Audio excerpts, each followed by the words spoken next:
মাধ্যমে প্রশাসনকে কি বার্তা দিচ্ছে? পথসভার মাধ্যমে প্রশাসনকে কি বার্তা দিচ্ছে? আমরা এইটা হচ্ছে পশ্চিমবঙ্গের পরিস্থিতি গেরুয়াময়, এবং আমরা জানি মানুষও তাই চাইছে এই চোর দুর্নীতিমুক্ত আমরা বাংলাকে চাই, চোর মুক্ত দুর্নীতিমুক্ত পশ্চিমবাংলা সাধারণ মানুষ চাইছে। আমাদের ভরসা বিরোধী দলনেতা মাননীয় শুভেন্দু অধিকারী, হাজারো কার্যকর্তা চোখের মণি, পশ্চিমবঙ্গের মা বোনের ভরসা। তাই আমরা অপেক্ষায় আছি। আজ যদি ভোট হয় তাহলে গুঁড়িয়ে যাবে তৃণমূল। রাস্তাঘাটের অবস্থা দেখুন, সাধারণ মানুষের আগ্রহ দেখুন, এবং সমস্ত ধর্মীয় সংগঠনগুলো আমাদের সঙ্গে কিভাবে ওতপ্রোত হয়ে যাচ্ছে।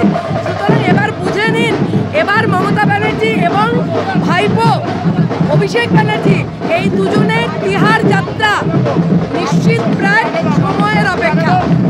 প্রশাসনের বার্তা একটাই, বিজেপি আসছে আর পিসিমণি চোর যাচ্ছে, আর কিছু নয়।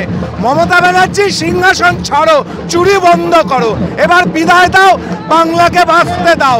এটা পশ্চিম পাকিস্তান হবে না।